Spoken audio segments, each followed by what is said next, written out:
Bob and Sid are here All right, to we are answer live. anything that we can, with a disclaimer that we will not discuss any rules or rulings.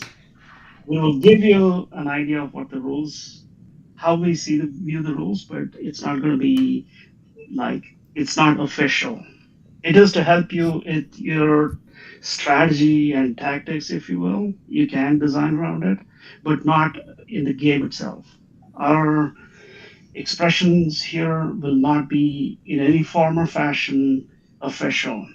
All official decree will come from the first headquarters through competition manuals. And I believe today they've released another one, Yes, they update did. 8, I believe. Update 8, I believe. I still haven't gone through that. So tonight and tomorrow night's going to be long nights for me. Yeah. Okay. So we are live. Hi everyone. Thank you for joining the stream. Today we're here with head refs from Florida, Mr. Bob and Mr. Sid. We're so great to have you guys. If you guys want to introduce yourselves. Yeah, so I'm Bob Sadenwater. I'm the head referee for the state of Florida, in addition to being the league director for the Gulf Coast League and the head referee in that league as well. I'm referee Sid, the only dumb referee in the world. That's how I introduce myself. Yeah. So I'm a co-head ref for state. I'm sometimes chosen as head ref in the super regionals. I used to win super regionals existing. Then I've head refed at World Championship. I've head refed at many events, even across leagues within Florida. My objective this year will be to hit as many leagues as possible because this is a high-paced game, and things will escalate really fast. So as to keep the level playing field, that's my objective this year. So I've been trying to hit almost as many leagues as I practically and physically can this season. And I'll be at the state championship and most likely, more likely than not at the world championship as well. You're going to World Championships, Sid. Yes. I have to get my donors. Do you know any donors that will donate me some money? Yes. Okay. Yeah, anyway, jokes apart. Okay. Yeah. So jumping right into the questions, we'll start off with just like a general overview of this year's game. So when the game challenge initially came out, what do you think are some issues or penalties, common penalties that teams might face, just straight off the bat, or common penalties you foresee happening in this year's season? I think probably one thing that's a little bit different this year that teams need to think about, and this is all about strategy, is the opposing alliance zones are not off limits like they used to be in years past. A lot of years past, just going into an opposite alliance zone would result in a foul. This year it doesn't. However, if you're in there and the opposing alliance touches you while they're in their zone, it's an automatic foul on you as the opposing alliance. So yes, you can go in there and do things and whatever, but you have to really pay attention to where everyone is and things like that. I think that's probably a big key for this year, and the fact that the zones and your goal are on the opposite sides of the field and things. It requires that you do travel across the field and be cognizant of that. I think that's probably one of the bigger things that I initially saw when I first saw the game release for the kickoff this year. And to add to that, what I have seen in the scrimmages is the human players are sometimes really good, or sometimes they're really ill prepared. What happens is because it's a shooting game, a lot of the artifacts, I don't want to call it balls, I want to call it artifacts, true to the competition manual. When they come out of the field, it doesn't matter which side it comes out of. Let's say you're the red alliance, you'll be shooting across, and it'll go to the blue alliance side. And the blue alliance human player has to be ready because that can rise fast. Let's say you're shooting 2, 3 There are two robots shooting six, you miss all six. Six artifacts are going to come out into the human player's hands. And if they're not prepared, then the fouls start counting. Every artifact greater than six outside the field, if you're not making a good faith effort to put it back in the field in play, then that's going to go against a foul to the alliance, or specifically the human player will get that. That's an infraction that can compound really, really fast. So watch out. Six minor fouls times two, 12 minor fouls. You might as well just kiss goodbye to that match. It can escalate very fast. So that's something that teams need to be prepared to talk to human players, right? Pay attention to what's happening. Just because there's no robot doesn't mean that you cannot place it. Place it and take it back and put it inside. So there are many things you have to do. So these are very crucial strategies that will have to tie into your discussions with when you get the match schedules as to who the strong players are, who really understands the human aspect, human player aspect. So watch for that, especially because it's going to come out fast. Trust me.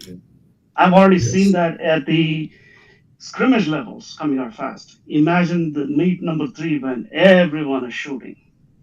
Yeah, definitely. By this time, hopefully, they'll all be accurate, but there are going to be flyers.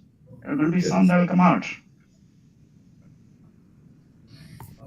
Those are so. Then I guess the other thing is just the understanding where you need to be to do various tasks. You need to be in specific areas related to the launch zones and the launch lines, and knowing that. I also note there's a lot of ability to interact with the opposite alliance legally, and so there's a lot of things that are going to happen with that that I think teams need to be prepared for and plan for and have strategies around how they're going to do things and make sure that they're thinking through all of that. And I think it's going to be critically important because of the pattern motif, the motif pattern, and particularly the extra points you can get for that and the extra ranking point to really coordinate well with your alliance partner on the order of the artifacts, the color of them between the purple and the green, how you want to do that and really be highly coordinated. So I think there's a lot of straightforward things to do, but there's a lot of really subtle strategy I think that teams really need to be talking about. And I think it's going to be very crucial that you and your alliance partner fully understand what you're going to do versus what they're going to do, so that you're maximizing, the amount of points you can score per match. Yeah, for sure. I think that's one thing that I saw also in the beginning of the season, where it's been like a while since we've had a fully open center of the field, and that there's a lot of like robot interaction that's gonna go on there. And then some of it like may be illegal, but most of it will be just like as part of the game.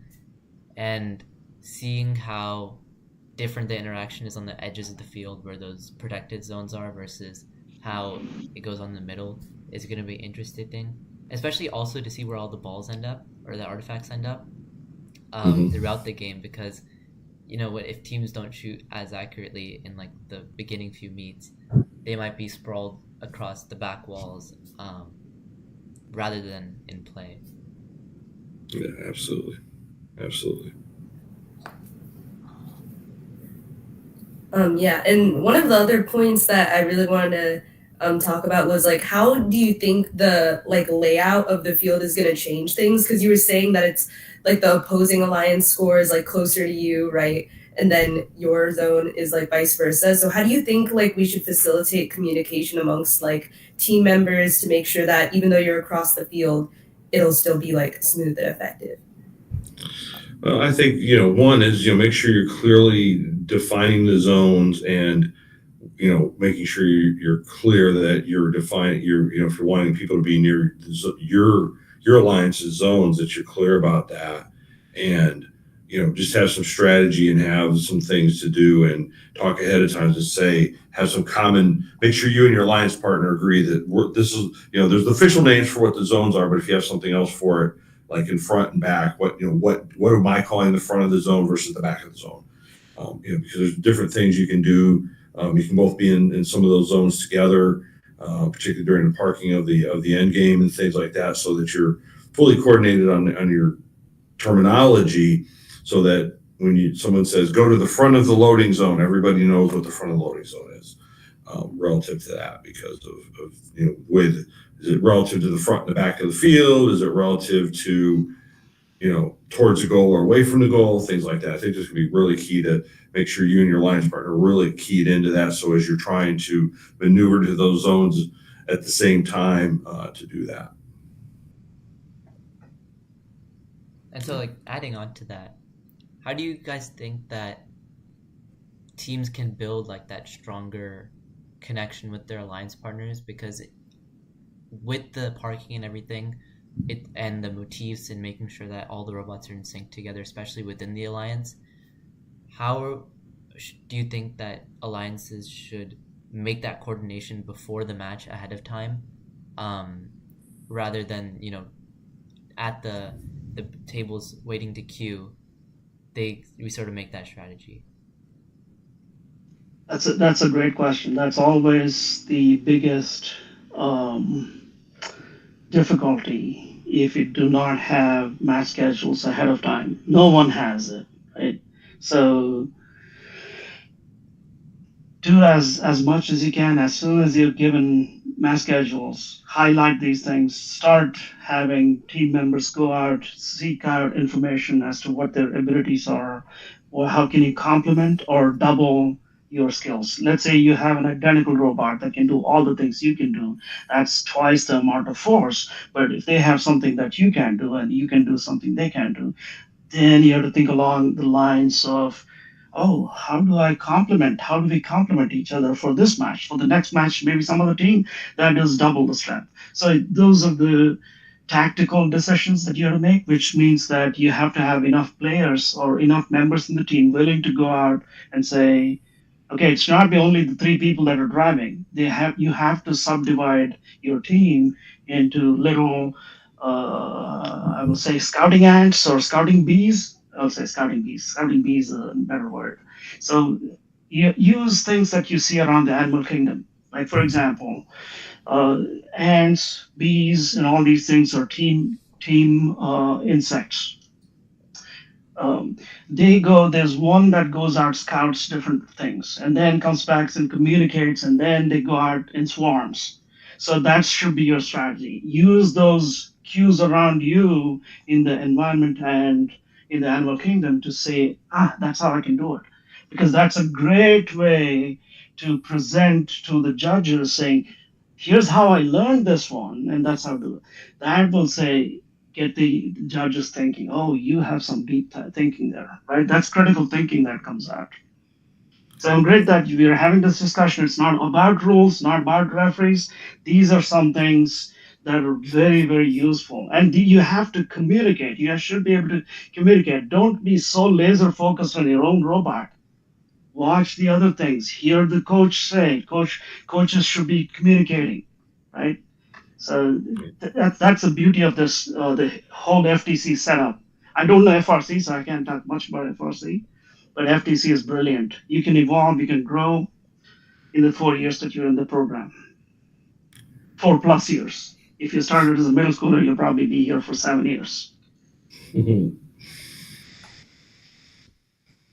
I mean, Bob has something to add. I'm sure he has mentored many teams. He has mentored many teams. Well, I think the other thing too is don't wait till the match schedule comes out. Start talking to teams. When you come in and you can start getting set up and talk to them, and nothing else. Just go say hi and get to know them and understand them and find out who's a good person to talk to maybe later. And do that, and you can start scouting. You may not get matched up with them that day, but odds are within the league system, as you go to different matches, you may end up eventually being that. And, you can check back with them from meet 1 to meet 2 to say, hey, at meet 1, we didn't get paired up, but you told me you were doing this and this. What kind of modifications you made, what improvements, and kind of keep a running tally of that so that, you're able to do that, especially if you're in an early match in the day and you don't have as much time to go and talk to them about what their strengths or weaknesses are compared to yours, and do that. And I think that's really the key, is to keep that, and make sure whoever's doing that has a way to keep some good notes so that you can refer back to them, and like Sid said, communicate them out to the drive team And that's going to be very important. And that way, too, the drive team can focus on finishing, getting the robot through inspection and all those things, and getting ready. And other team members can go and be doing the scouting and come back and report. I think that's really the key, is to just maximize the time you have to do that. And as you know, and I'm sure you guys like to talk about, explain to people what your robot does. Other teams do too, and I think it's just a good way to get to know each other and know what's going on. I think it really helps, and get you more comfortable. That way, when you do get paired up, you're ready to go. Yeah. I think having a solid game strategy before every match is just like you go into a different type of confidence that you wouldn't go into it if you didn't have that. So, yeah. And then also, like, looking at the changes from last year to this year in terms of, like, how the ranking points are, and then how all of the, qualification matches work, how do you think that the way that the ranking point system works will change, or, like, how can teams best change their strategies to fit the ranking point system versus, a previous, like, how can we score the most points system?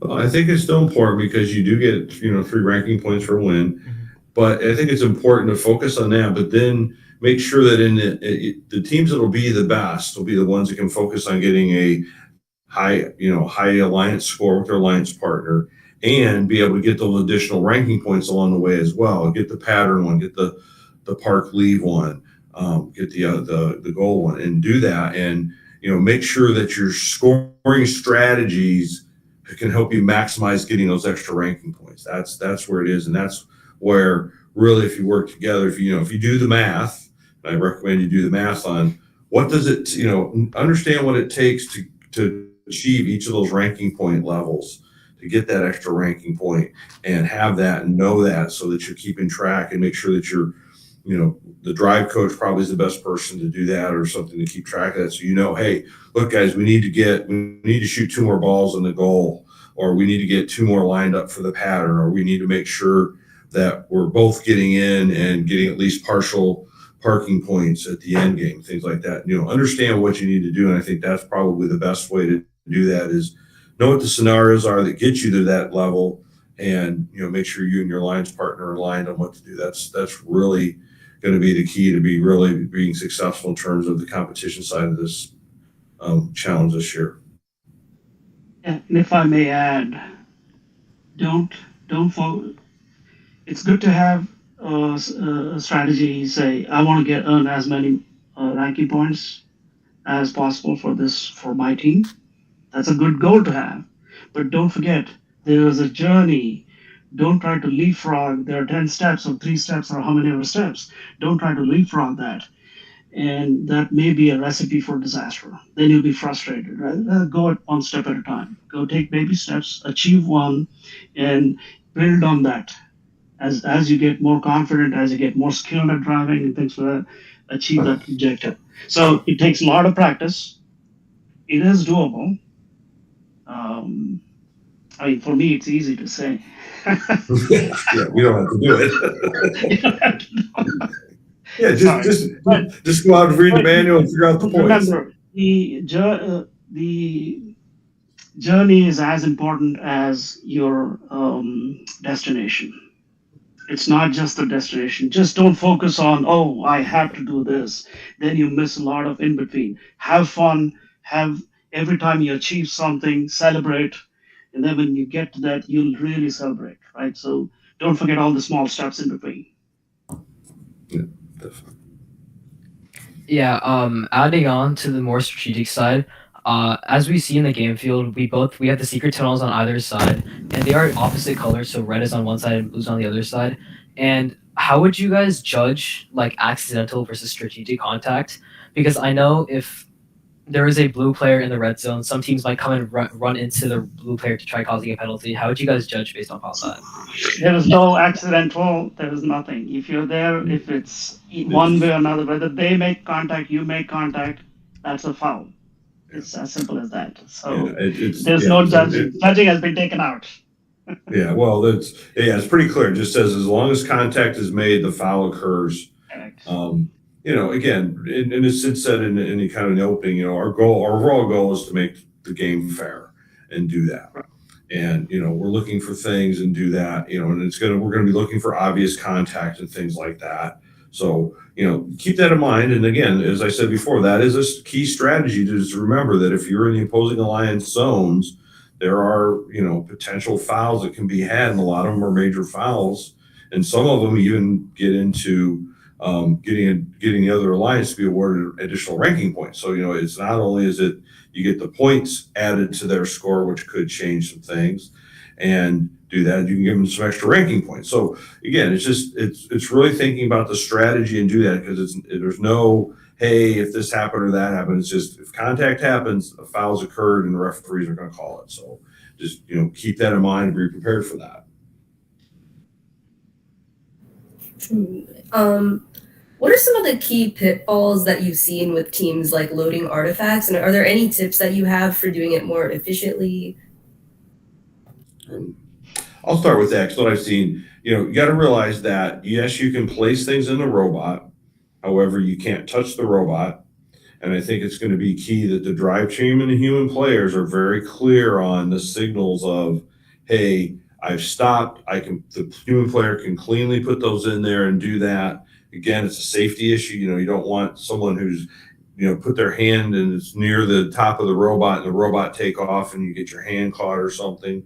So I think the big keys there is to just communicate ahead of time and say, hey, these are our signals. This is what we want you to do, and do that. And maybe try to just have one person giving, maybe one person on each drive team giving signals to the human player, so that it's clear, it's there, they're hitting the same consistent things, and not having two or three people doing it and they're hearing a couple different things, and then they become confused and do that. I've seen that's been the biggest thing, is the confusion about the human players trying to be as efficient as possible and get as many whatever the right number of artifacts that need to be loaded in, and maybe in a particular sequence to do that. And just the communication, what I've seen is the big key to the strategy there, is communicate among the team. Who's going to talk to the human player? What are they going to tell them to do? How that, so that human player is ready to go, and how that, again, some of the scouting and finding out who they are, and just making sure that they're doing it.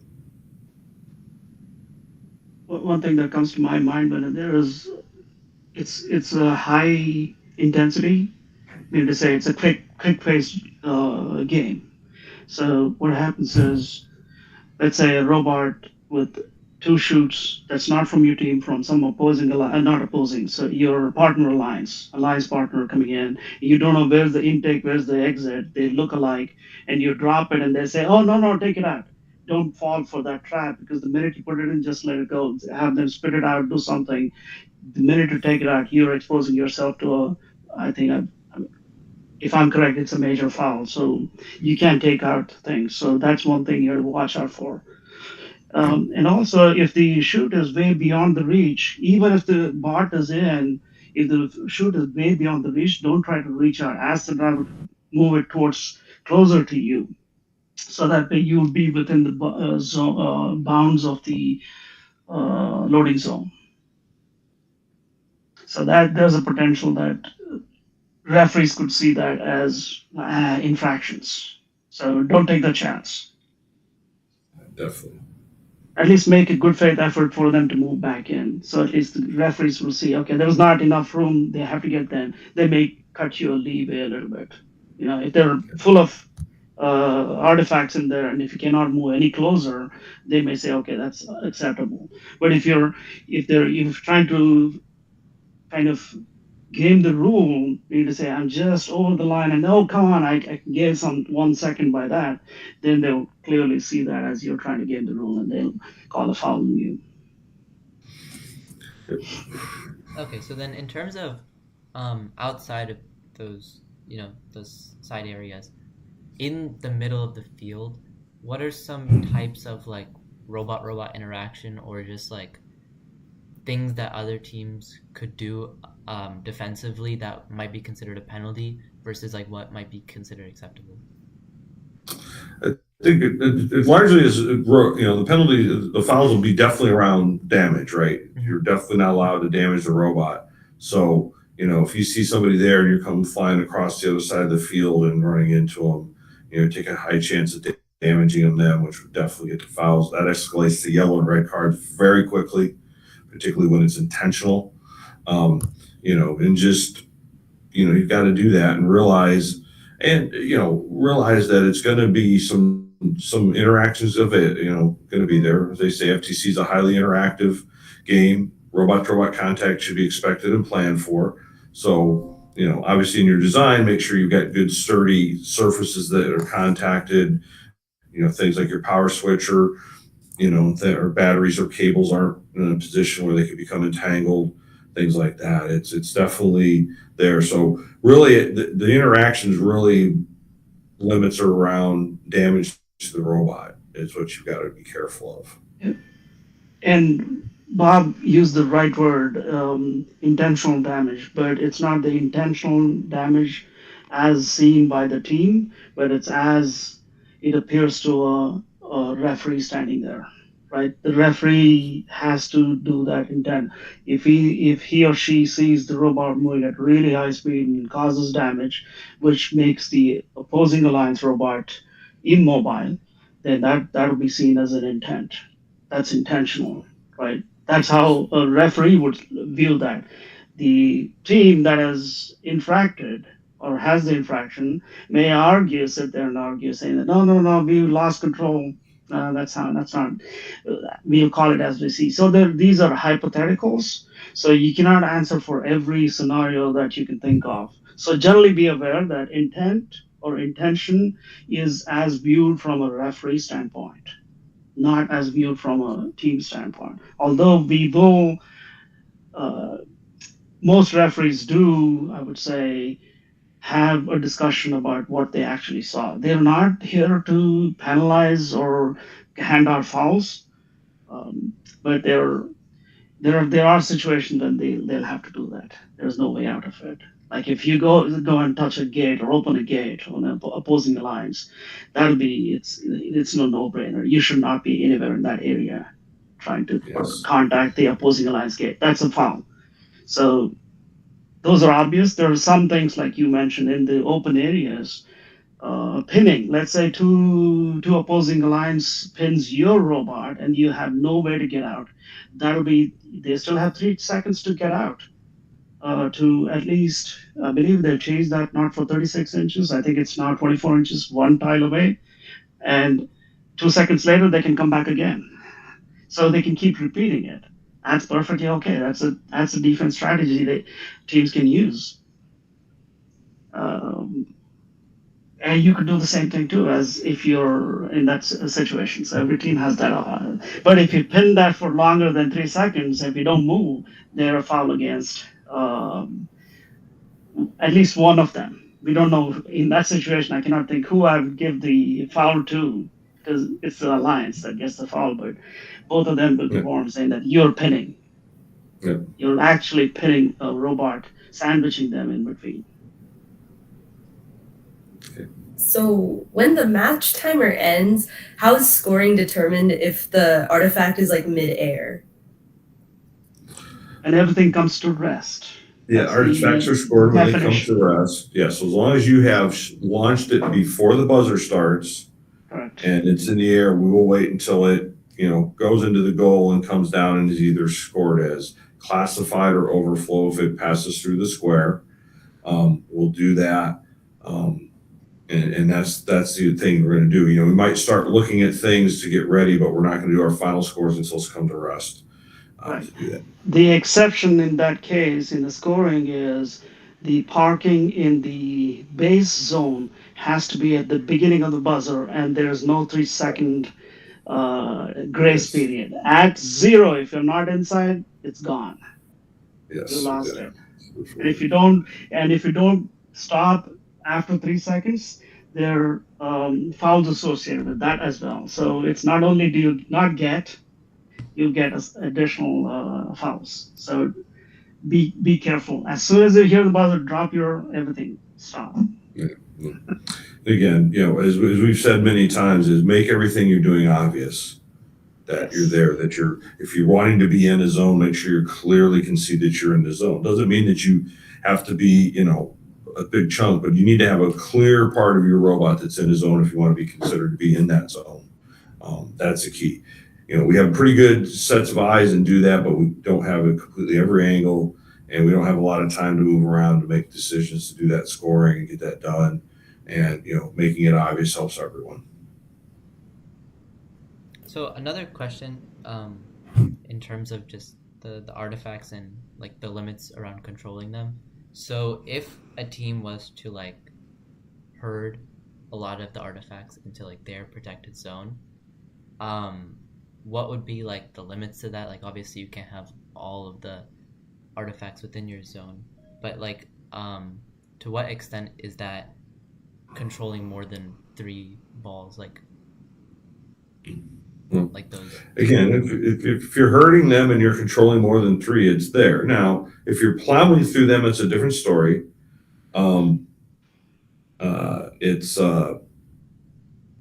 you need to do that. Again, make it obvious that you're doing that. Also, if you are legally moving 3 at a time over there, that could be considered shutting down a major portion of the gameplay, and or using making the game elements more difficult to play the game, the scoring elements more difficult, and both those are results in fouls. So it's there. There's not really an advantage to doing that because you can to a point there is, but you can quickly escalate into fouls and multiple fouls without too much effort, and it's just really there. So that's just going to do that. Again, it's all about awareness and where you're at, where you're going, and what's going to be where you're going to go to. I think that's critical, and that's why having a good, strong drive team that everybody, both drivers and the drive coach and human player, are working together,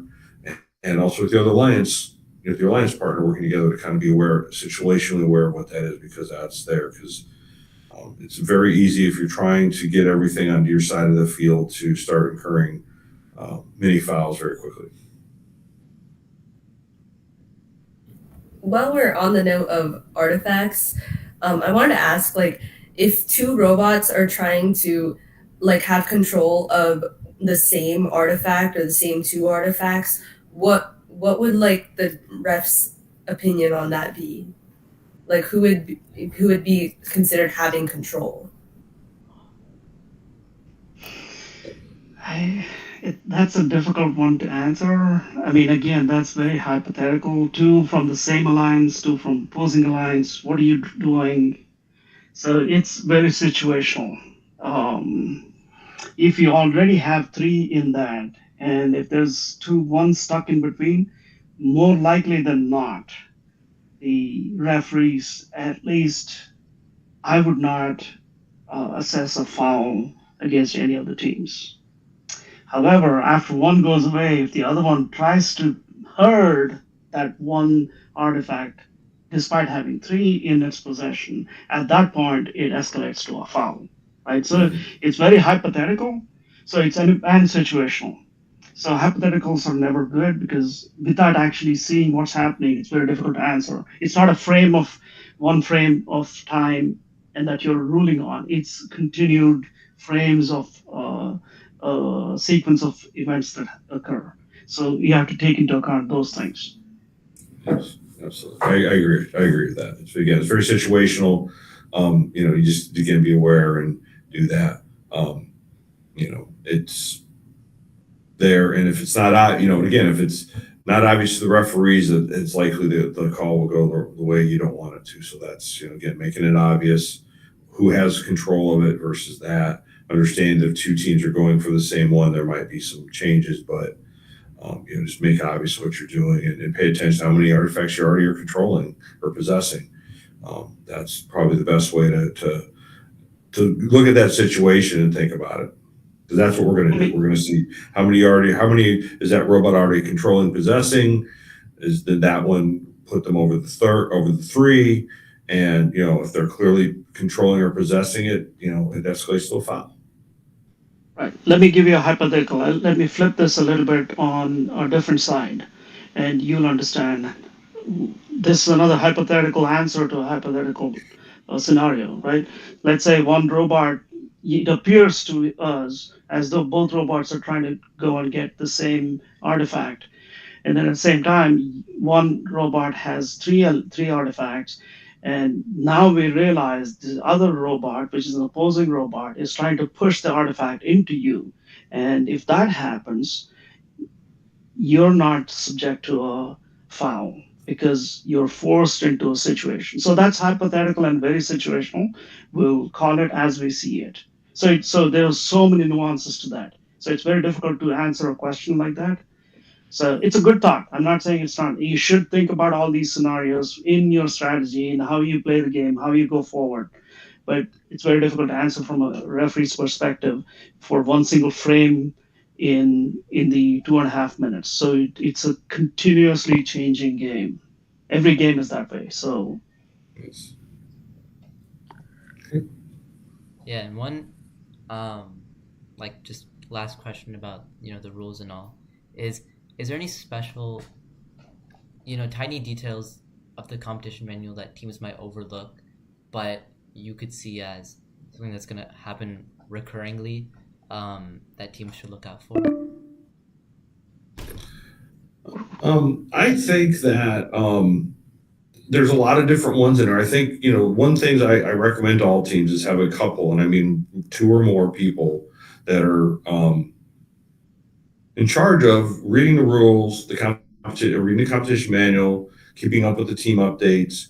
Looking at the Q&A forum just to get some clarifications and see what things are going in there, and see how what questions other teams are asking, and how the game design committee is framing the things they're doing. I think really, it's really understanding the restrictions of the zones, and when who can be in what zone, and if you're in an opposing alliance zone, what things can happen and what you want to do. I think those are there. I think in the tournament rules, there are things that govern some of the things about who can be there, what you can do, things like that. I think those are some things to do that it may not be within sight of a match, but definitely governs what you're doing it today. And I think it's just a matter of going through all of them and being very clear on them. And also the robot construction rules. There are some changes and some things to do, and being very, very up to date on that as that changes.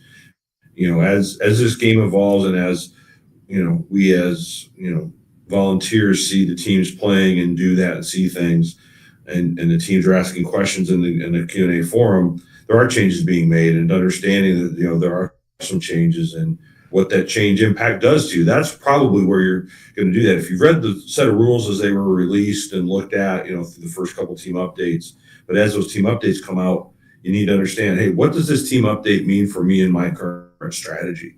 Do I need to change something? Do I need to do something differently than I've been doing lately?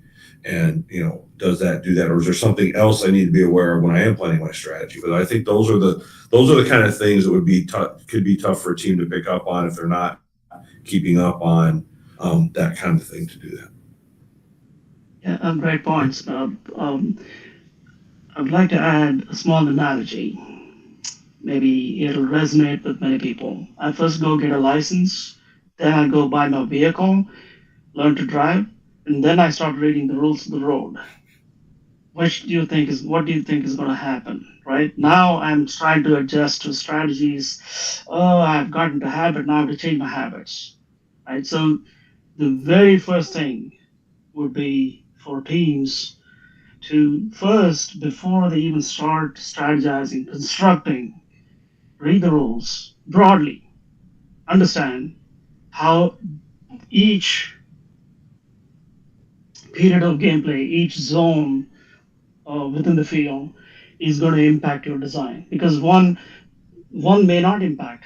They may have an impact on some other zone, right? So that is very key. So understanding the rules.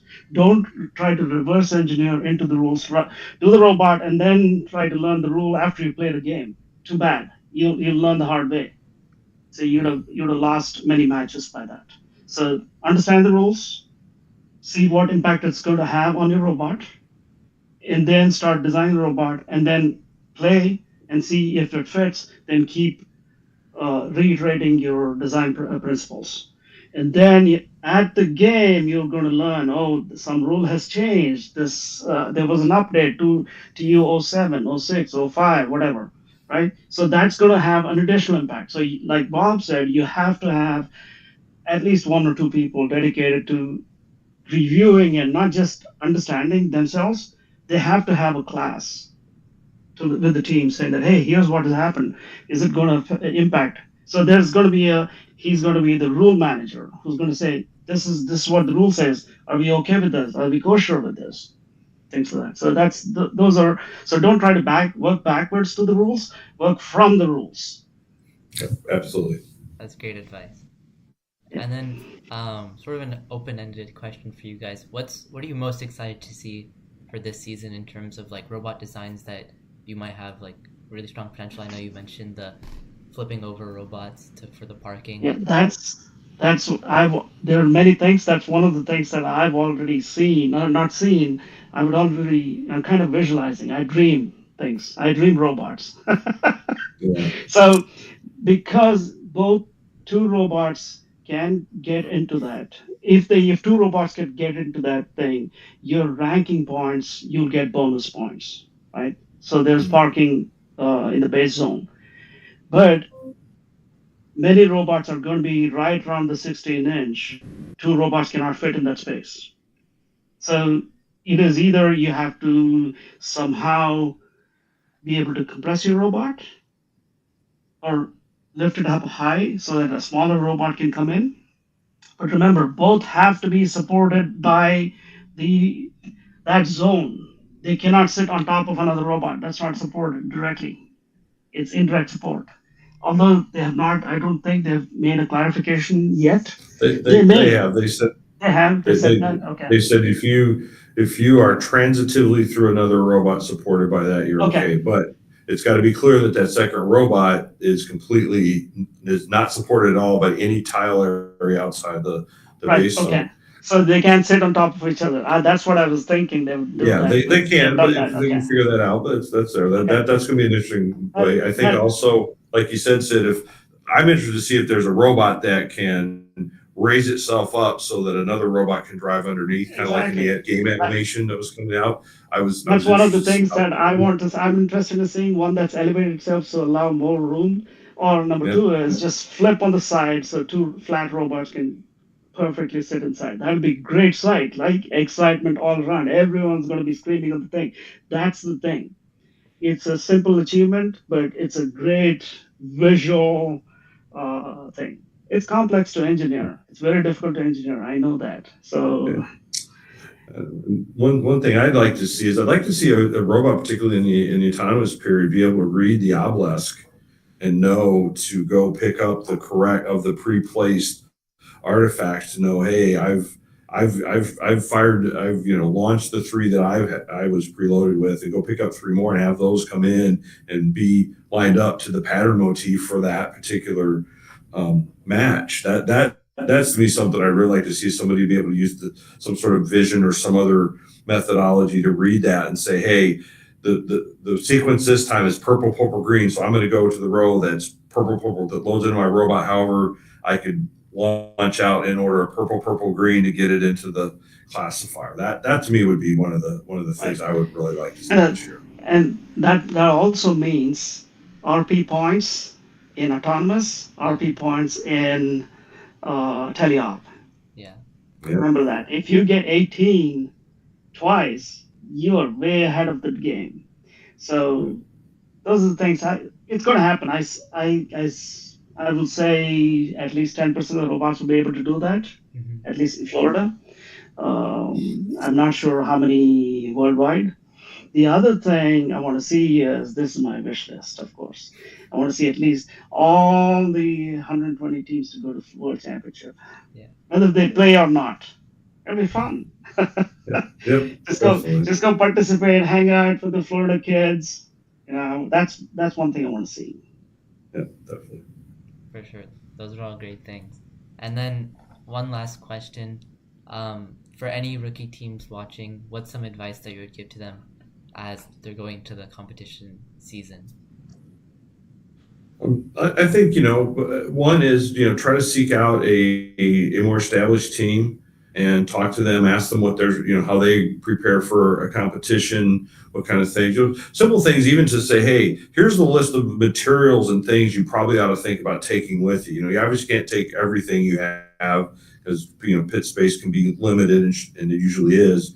What are the key things like, hey, have extra batteries, have a way to charge your batteries, have these kind of tools on hand, have these basic things to have to do that, um, and things to do about, hey, here's how competition day is going to go. You're going to go, you're going to get checked in, you're going to do this, and this is the sequence of events. Just kind of help prepare, do that. So I think a rookie team is to have, try to find a more established team. And you don't have to go physically meet. You could meet during a teleconference like we're doing right now, and do that and talk through that. And I think the other thing is, read into the rules and ask questions. That's the big key. Everybody's a rookie at everything. So, Sid and I were rookie referees way back when, and we learn more by asking questions, finding things out. What does this mean? How does this work? And do that. And I think that's the big plus about this program is everybody is very keyed into sharing their knowledge and letting people know and saying, yeah, sure, I'll be glad to sit and talk to you about that and explain that to you. I think that's probably one of the keys is to get connected with some people that just to ask some questions, say, hey, I was thinking about doing this and I think it's okay and I think I'm not going to violate any of the rules or anything, but what's your opinion of that? Another team, because a lot that have done that. So I think that's probably one of the big keys I think for a new team preparing for competition. Just talk to somebody who's been there before, kind of get some confidence, and maybe be able also a team that you can meet at that competition to kind of buddy up with a little bit and help you through. So if you have additional questions as you get there, you can do that. Some of my observations in terms of rookie teams, they're always afraid. They're generally middle schoolers. They're afraid of approaching referees. Referees have generally bad rap about handing fouls, and they're seen from that perspective, right? So don't be afraid. If you're a rookie team, approach any referee. They will help you, readily help you out. Most referees that I've been on, even though they wave their flags, give out fouls, they're not mean people. They're all nice people. And they're just as flawed as everyone else. We have our own, uh, we make mistakes and we learn from that. So that's learn from your mistakes. Don't be afraid. The other thing I was thinking about from a rookie perspective, I completely lost my train of thought. Oh, we'll come back to it. I, Yeah. Well, and I think that's the other thing is do make sure as you rookie team, if something goes on in a match afterwards and you think there's something that was called incorrectly or something like that, you know be don't be afraid to come into the question box. We correct. as head referees are there to help. If something's gone on, like you said, we try our best to get it as right as possible. But there are days when we miss things, or somebody accidentally hits a button on a tablet and it's not realized till after things are done. You know, do that, ask questions, and also to learn. If you got to assess the foul, and you didn't quite understand the explanation given to you at the field, come to the question box and said, hey, we got called for a foul against G417 or something. Can you explain to me a little bit about what I was doing to incur that foul so that they can understand how to do that? I think that's another thing. Don't, like I said, we shout a lot and stuff, but that's mostly because we want to be heard. Because as you know, a competition is loud, but we're not shouting as we're mad. We're just shouting for making sure people are hearing us. And we'd be glad to tell you about that. That's a big part of ours is to help it remain fair and help teams avoid getting fouls as they have in the competition. So, that is one of our key tenets that we're being taught as head referees and referees to, help the teams be successful. Because when you guys Yeah, are successful, everybody's successful. that's right. Yeah. Oh, I just remember what it is. Don't set your goals as high as possible, but uh, celebrate even the littlest achievements because don't be disheartened that you're unable to achieve all your objectives if your objectives are really high. So set your objectives as practical as reasonably possible and Celebrate every achievement. Even if you just left the lead line, got 3 points for your lines, that's a great achievement. Because if you're a rookie team, that's a daunting task, right? You're just getting your feet wet. So celebrate, celebrate, celebrate every achievement, and make sure that's is contagious. That celebration is contagious. Not just the rookie teams, even the really really strong teams should also be doing that. Every little achievement should be celebrated, because that's when your confidence grows. Then naturally there are a lot of natural positive benefits that come from that, and it's been proven in many leadership training courses for adults, right? Right, adults meaning I say leaders of top level companies. So it's very important. Celebrate every little achievement and take it. Take that, even the smallest gain you can get from a match as an achievement nearing your getting to your goal, especially for rookie teams, because you're already nervous when you get out to the team. Oh, I'm going to fail. That'll go away. The next match you're going to be even better. Build on that. Yeah. I think that's all we have time for today. Thank you so much, guys, for meeting with us and talking to us about all these rules and strategies. It was great having you on the podcast. Thank you for having us. Enjoyable. We always enjoy doing this. Good luck to all of you and everybody who's listening. Good luck to you at the matches, and hopefully we'll see you at a match sometime soon. Yeah. Bye.